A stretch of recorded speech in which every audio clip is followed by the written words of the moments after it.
we can't get into this conversation without talking about policy. You have to be intimately familiar with your policy. We'll have that conversation as a part of this because canine officers are that tip of the spear that literally leads us to confrontations with resistive suspects. We got to talk about use of force.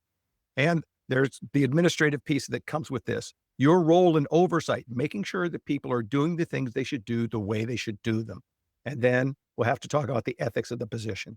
We're going to talk about how important it is for you to review your policy, how important it is to make sure that it is revised regularly to comport with case law and community standards.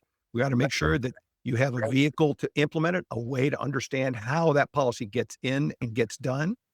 We'll also talk about use of force and standards. I just had a conversation yesterday with the Washington State Police Canine Association's Trainers Board. I'm still a member, even though I retired from the Seattle Police Department back in 2021. Um, and one of the things we talked about was the Graham standards. And we have to realize in today's world, the only place the Graham standard gives you any kind of protection is in federal court. Departments and states are free to make laws that are more restrictive than Graham. And we have to bear that in mind. So as we get through that, we'll talk more about it because those standards are going to drive your decision making and they're going to be the benchmarks that you do when you investigate use of force and ensure that it is properly documented.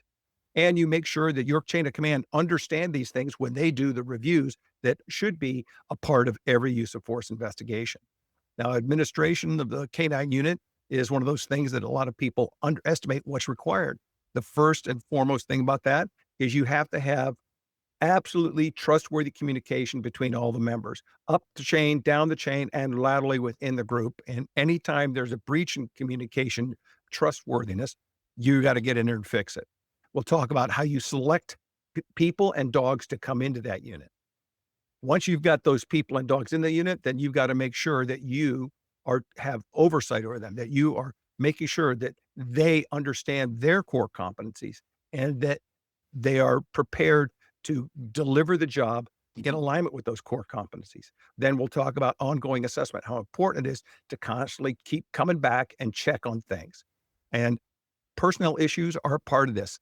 Canine teams are different from SWAT teams. You have a different type of mindset for the people that are working in canine, and you have to work in alignment with their perspective and help them understand that the goals of the unit have to align with the goals of the department and the canine community as a whole around the country, because all it takes is one of us to make that mistake and we go down the tubes. That means you got to train. There has to be a lot of training going on to make sure that people maintain their skills. And this is one of the things that police executives don't really get. But luckily, Lou Furlan's going to be addressing the IACP, and he's going to talk about how important this piece is. And then we're going to get into the ethics. What are the defined priorities that you have about what comes first? What's most important as a department and also as a unit? And then for each individual handler and dog team. Then once you've defined priorities, then you got to teach people there is no greater manifestation of power than the exercise of restraint.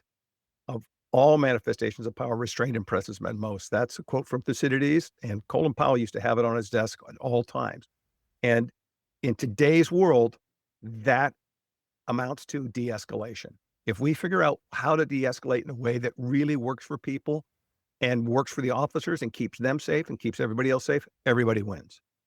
Going on from there, after you exercise this restraint, you got to have accountability mechanisms. There has to be some way that you're sure that they understand the rules, they can be held accountable for following those rules. That means giving people a pass sometimes is probably not the thing that needs to be done. You have to find some way to go ahead and make sure that they fully feel the consequences of all their decisions, good and bad. So that means accountability also means when they do a good job, you got to let them know and you got to let other people know they're doing it.